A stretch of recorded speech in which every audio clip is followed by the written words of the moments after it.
नमस्कार, मैं हूँ राजेश श्रीवास्तव। 5 राज्यों के चुनाव परिणाम आ गए हैं और 3 राज्यों में भारतीय जनता पार्टी ने अपनी सरकार बनाने की स्थिति में कदम बढ़ा दिए हैं और कई राज्यों में अब मुख्यमंत्रियों के लिए नाम तय होने की चर्चा बेहद तेज हो गई है।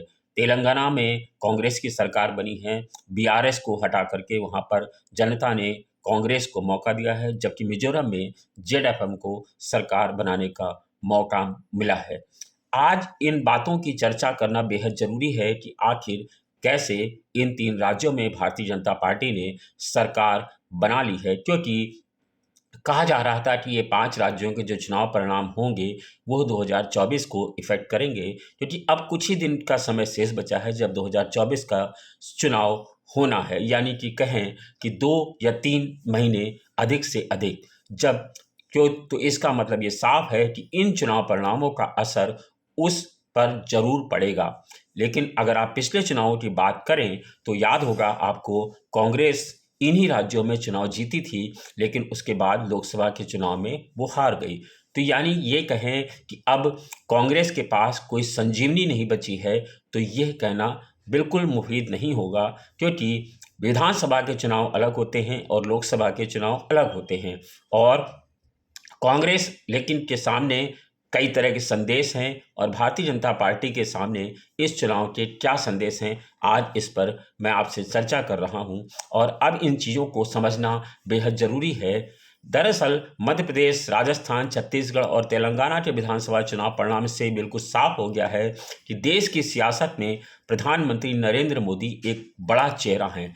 भाजपा ने छत्तीसगढ़, राजस्थान और मध्य प्रदेश में जिस तरह से वापसी की है, इसका मतलब साफ है कि मध्य प्रदेश में कांग्रेस की सरकार थी, छत्तीसगढ़ और राजस्थान में वहाँ उसने एंटी इनकम्बेंसी कह सकते हैं या दूसरे फैक्टर्स कह सकते हैं, लेकिन मध्य प्रदेश में मामा की सरकार लंबे समय से थी और उसको सारी एंटी इनकम्बेंसी को फेल करते हुए मध्य प्रदेश में कांग्रेस भारतीय जनता पार्टी ने दोबारा सरकार बना ली है। इसका मतलब ये है, और कांग्रेस को सिर्फ तेलंगाना से संतोष करना पड़ा, जबकि कहा जा रहा था कि कांग्रेस 5-0 से इन राज्यों में चुनाव परिणाम लेकर के आएगी, लेकिन अब सिर्फ 3 जगहों में से सिर्फ एक जगह पर भारतीय जनता पार्टी की सरकार नहीं बन पाई है, बल्कि तीनों जगहों पर भारतीय जनता पार्टी सरकार बनी है। सिर्फ एक जगह अगर बात करें तेलंगाना में, तो वहाँ भी उसको 6% वोट बढ़ा हुआ है, यानी कि जहाँ पर 1 थी वहाँ पर उसके 10 विधायक हैं और वोट प्रतिशत में 6% का उसे वोट मिले हैं। तो इसका मतलब है भारतीय जनता पार्टी अब तेलंगाना में भी आगे बढ़ रही है, जहाँ पर उसका कुछ भी नहीं था। 2 अहम राज्यों में कांग्रेस ने सत्ता गंवाई है। भाजपा की 3-1 की जीत से पीछे क्या फार्मूला रहा? तेलंगाना में कांग्रेस की वापसी का रास्ता कैसे मयस्सर हुआ? ओवरऑल परिणाम से कांग्रेस के लिए क्या सबक है और 2024 में लोकसभा चुनाव में इसका क्या असर है, यह दरअसल समझने की बात है। कुछ लोग ये भी कह रहे हैं कि 5 राज्यों में जो चुनाव हुए हैं उसमें भाजपा को कांग्रेस को भाजपा से 10 लाख वोट ज़्यादा मिले हैं। इसका मतलब कुछ लोग इसके पीछे तरह तरह का तर्क दे रहे हैं, लेकिन जब आप देखेंगे तो मध्य प्रदेश, राजस्थान और छत्तीसगढ़, ये तीनों राज्य ऐसे हैं जहां भाजपा को वोट ज़्यादा मिला है। यानी कांग्रेस को वोट ज़्यादा कहाँ मिला है? जो 10 लाख वोट अगर आप टोटल में देखेंगे, तो भारतीय जनता पार्टी को जो वोट मिला है 4,81,68,987 वोट और कांग्रेस को मिला है 4,92,24,020 वोट। यानी कि टोटल अगर आप वोटों की संख्या देखेंगे तो भाजपा कांग्रेस को 10,55,033 वोट ज़्यादा मिला है। लेकिन ये वोट ज़्यादा कहाँ हुआ है? तेलंगाना में और मिजोरम में, जबकि अन्य 3 राज्यों में कांग्रेस को से बीजेपी को वोट ज़्यादा मिला है। मध्य प्रदेश की बात करें तो भाजपा को मध्य प्रदेश में 35,44,615 वोट ज़्यादा मिला है। राजस्थान में भाजपा को 85,68,040 वोट ज़्यादा मिला है, जबकि छत्तीसगढ़ में 63,23,082 वोट ज़्यादा मिला है। यानी कि ये आंकड़ा बिल्कुल सही नहीं फिट बैठता है कि वोट ज़्यादा मिला है। जहाँ पर वोट ज़्यादा मिला है वहाँ कांग्रेस की सरकार है, जहाँ वोट कम मिला है वहाँ भाजपा की सरकार है। तो अगर आप टोटल और ओवरऑल की संख्या नहीं दे सकते हैं, इस लिहाज से आप देखेंगे तो तमाम चुनाव परिणामों का आपको एनालिसिस करना पड़ेगा। लेकिन बात आज इन चुनावों में हो रही है। मध्य प्रदेश में की बात करें तो मध्य प्रदेश ने पिछले 20 सालों में 18 महीनों को छोड़ दें तो सत्ता में रहने के बावजूद भारतीय जनता पार्टी के आंकड़ों में 2018 में 109 से बढ़कर अब 2023 में उसकी सीटें 163 पहुंच गई हैं।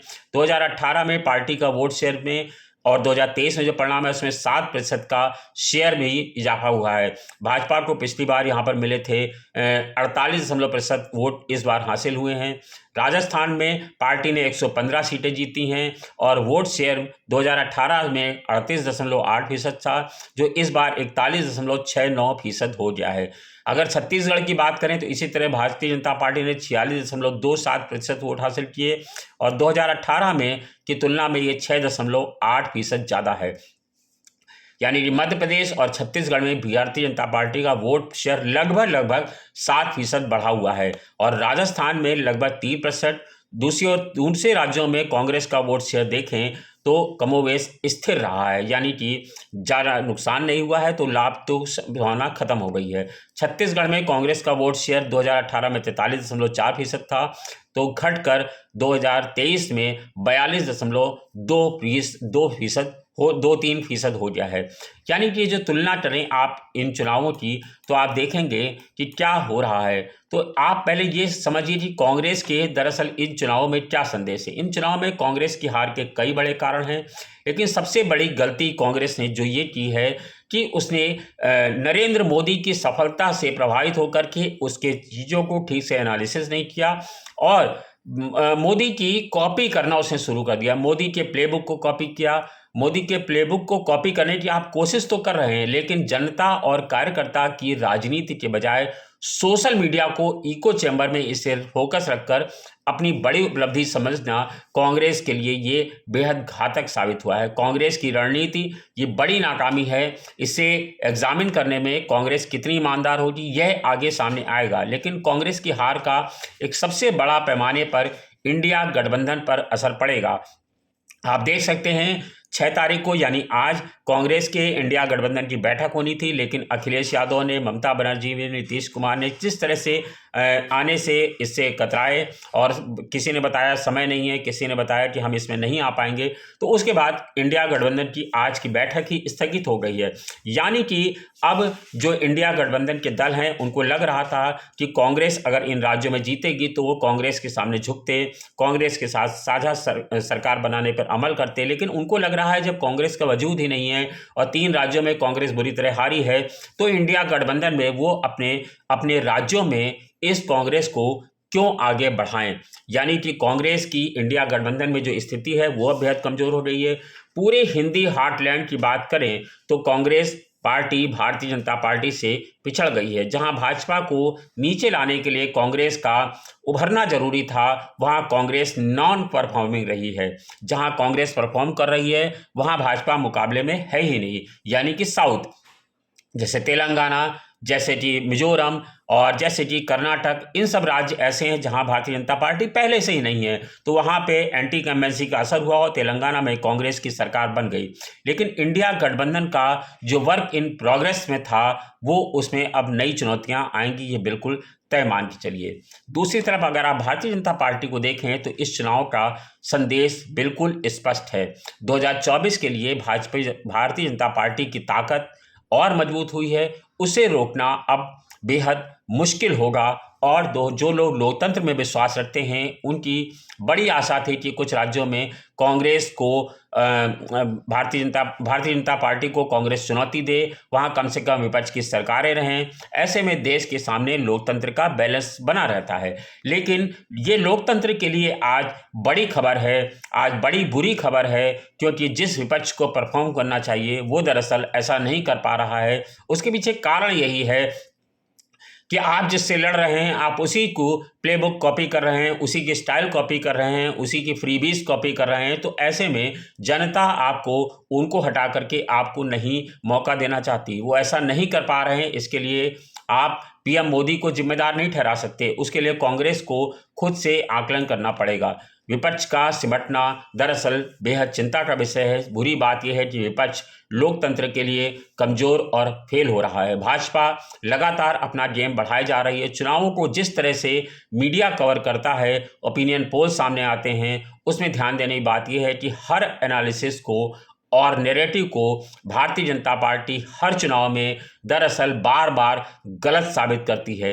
ये ना मीडिया के लिए खुश होने वाली विषय है, ना भारतीय जनता पार्टी के समर्थकों को और ना देश के नागरिकों को, क्योंकि भाजपा के समर्थक तो भारतीय जनता पार्टी को बधाई दे ही रहे हैं, लेकिन इसमें चिंता की बात यह है कि विपक्ष खत्म हो रहा है और इन चुनावों से 2024 का रास्ता बिल्कुल साफ है। लेकिन ये भी स्पष्ट आप जान लीजिए कि 2024 का जो चुनाव है वो बेहद बोरिंग और बेहद निराशाजनक हो जा रहा है, क्योंकि आप बिल्कुल ये मान के चल सकते हैं कि 2024 के चुनाव में भारतीय जनता पार्टी के सामने कोई चुनौती नहीं है। और भारतीय जनता पार्टी के सामने जब कोई चुनौती नहीं है तो इसका मतलब यह है कि एक तरफा जीत की कहानी, एक तरफा जीत की इबारत भारतीय जनता पार्टी ने अभी से लिख दिया है। मध्य प्रदेश की अगर आप राज्यों की वार से तुलना करेंगे तो मध्य प्रदेश में दरअसल गुजरात मॉडल चलाया गया। मध्य प्रदेश में एंटी कमेंसी यानी सत्ता विरोधी लहर थी, तो वहाँ पर भारतीय जनता पार्टी ने गुजरात मॉडल को प्रयोग करते हुए वहाँ पर केंद्रीय मंत्रियों को उतारा, सांसदों को उतारा और भाजपा ने असेंबली इलेक्शन को नेशनल लेवल का इलेक्शन बना दिया। भाजपा राज्य में थोड़ा एक्साइटमेंट लेकर के आई, लेकिन उसकी जीत मध्य प्रदेश में ऐतिहासिक जीत है। पार्टी ने यहाँ पर चौथी बार लगातार भारतीय जनता पार्टी की सरकार बनी है। एक तरह से यहाँ पर ये कहें कि गुजरात का मॉडल लागू हो गया है तो ये बड़ी बात नहीं होगी। भाजपा को 50% के आसपास का वोट शेयर मिला है। ये किसी भी चुनाव में आगे की चीज़ों को समझने के लिए बेहद बहुत बड़ा परिवर्तन है। इसी तरह छत्तीसगढ़ की बात करें तो छत्तीसगढ़ में जिसके बारे में हम ये मान के चल रहे थे कि भूपेश बघेल हर हालत में अपनी सत्ता बचा लेंगे, लेकिन यहाँ कांग्रेस ने देर से काम शुरू किया। करप्शन के मुद्दे के चलते कांग्रेस को खासा नुकसान उठाना पड़ा। राज्य में भाजपा का अटैक लगातार साम दाम दंड भेद के तौर पर बना रहा। छत्तीसगढ़ की हार कांग्रेस के लिए एक बेहद बड़ा नुकसान है। राजस्थान को हम किंग कॉन्टेस्ट कहते थे, लेकिन यहाँ पर अशोक गहलोत ने इस स्कीम के बारे में एक कहानी लिखने की कोशिश की।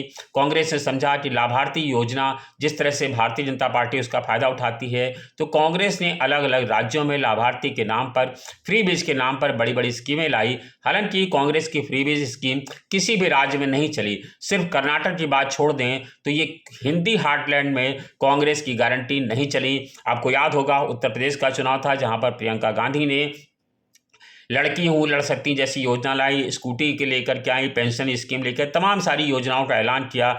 महिलाओं के लिए कई लुभावने वायदे किए, लेकिन उत्तर प्रदेश में भी भाजपा कांग्रेस नहीं चल पाई थी। इसी तरह से अन्य राज्यों में भी कांग्रेस को, कर्नाटक को छोड़ दें तो कहीं उसकी ये लुभावनी योजनाएं नहीं चल पा रही हैं। तेलंगाना की बात करें तो यहाँ पर कांग्रेस के लिए अच्छी खबर है।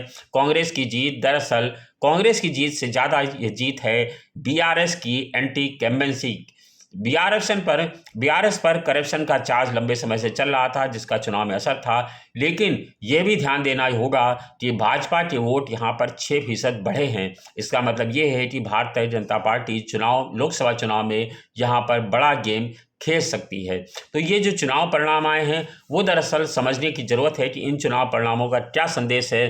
फिलहाल 2024 के लिए हम आपके सामने छोड़ते हैं तमाम सारे मुद्दे, और अब आपको इस पर चर्चा करना है, विमर्श करना है अपने लोगों के बीच में कि क्या इन चुनाव परिणामों का 2024 के चुनाव पर असर होगा। लेकिन अगर आप एक निष्कर्ष ये निकाल लें कि अगर कांग्रेस इन 3 राज्यों में हारी है तो इसके चलते 2024 हारेगी, ये एक बड़ा मुद्दा नहीं है, क्योंकि पिछली बार इन विधानसभा चुनाव में कांग्रेस की जीत हुई थी, लेकिन भारतीय जनता पार्टी ने लोकसभा चुनाव में इन्हीं राज्यों से परचम लहराया। जबकि आज स्थिति ठीक उसके उलट है। कांग्रेस की यहाँ पर सरकारें नहीं हैं और भारतीय जनता पार्टी ने यहाँ परचम लहराया है। अब 2024 के चुनाव में जाएंगे, अब देखना होगा कि ये मुद्दे जो 2024 में कांग्रेस क्या इन्हीं मुद्दों को दोहराएगी, या फिर कांग्रेस को फिर से ठीक से एनालिसिस करने की ज़रूरत है। कांग्रेस को अपनी रणनीति पर पुनर्विचार करने की ज़रूरत है। कांग्रेस ने अपने गठबंधन के साथियों के साथ जिस तरह का व्यवहार किया, क्या उस पर विचार मंथन करने की ज़रूरत है, या फिर कांग्रेस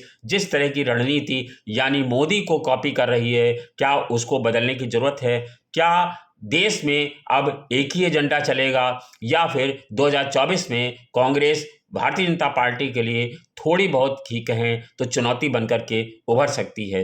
ये देखने वाली मुद्दा बात होगी। दूसरी बात ये है कि क्या जनता के सामने अब महँगाई मुद्दा नहीं है, जातीय जनगणना मुद्दा नहीं है, भ्रष्टाचार मुद्दा नहीं है, या फिर जनता ने लाभार्थी योजना के सहारे ही भारतीय जनता पार्टी को हर चुनाव में विजयश्री दिलाने का मन बना लिया है। इस पर हम सबको और आपको विचार ज़रूर करना पड़ेगा। इन्हीं सवालों के साथ मैं आज आपको छोड़ रहा हूँ और आपके कमेंट्स का हमें इंतज़ार रहेगा ताकि हम जान सकें कि आप इसके बारे में क्या ख़्याल रखते हैं। धन्यवाद, शुक्रिया।